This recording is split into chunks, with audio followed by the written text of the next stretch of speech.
গুড্ডির জন্মদিনের ভিডিও আর কি আপলোড দিতে অনেকটাই দেরি হয়ে গেল।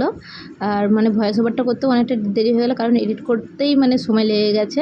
তো এটা দুপুরের ওর মেনু ছিল পায়েস আর চিংড়ি মাছ, ভেন্ডির টক, ইলিশ মাছ ভাপা, 5 রকমের ভাজা, চাটনি আর মিষ্টি, আর দেখতেই পাচ্ছ। তো যাই হোক, ভিডিওটা দিতে দেরি হয়ে গেল। আর তোমরা সবাই অনেক অনেক উইশ করেছো, তার জন্য সবাইকে অনেক ধন্যবাদ। আর এখানে চলে এলাম রাতের মেনু নিয়ে। আর রাতের মেনুতে কি কি ছিল, বেশি কিছু ছিল না, পায়েস, চাটনি, মিষ্টি আর মাংস, ভাত, ব্যাস এতটুকুই ছিল। তো যাই হোক, সবাই রান্নাটা আমি একাই করছিলাম, দেখতেই পাচ্ছ। আর খুব ক্লান্তি লাগছেই আমাকে দেখে। তারপর এখান দিয়ে যাই হোক, এই যে মাংসটা কষে রেখে দিয়ে তারপর ওখানে চলে গেছিলাম, কারণ ওখানে সব কেক কাটার জন্য আয়োজন করতে পারে, যেহেতু আমি একাই মানে বাড়িতে, তাই আমাকেই ছুটতে হলো। তাই এখানে চলে এলাম আবার। তো দেখতে পাচ্ছ, ছোটো ছোটো বাচ্চাদের নিয়েই আমি কিন্তু বার্থডেটা করেছি। মানে খুব যে অনেকজন সবাই মিলে বা তা বেশি আয়োজন করিনি, বা করা সম্ভব নয় আমার একার পক্ষে।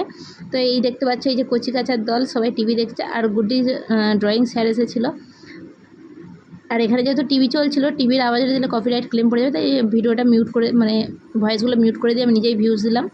তো যাই হোক, ছোটো করে বার্থডে করেছি, আর একদম ছোট্ট ভিডিওটা রেখেছি তোমাদের জন্য।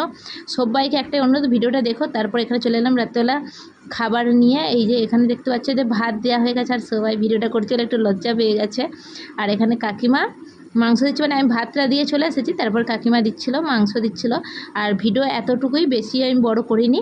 মানে কেক কাটা, খাওয়া দাওয়া, ব্যাস সবাই মিলে একটা আনন্দ, ব্যাস এতটুকুই। আমার ভিডিওটা কেমন লাগলো অবশ্যই কিন্তু কমেন্ট করে বলো। চলো টাটা, সবাই খুব খুব ভালো থেকো।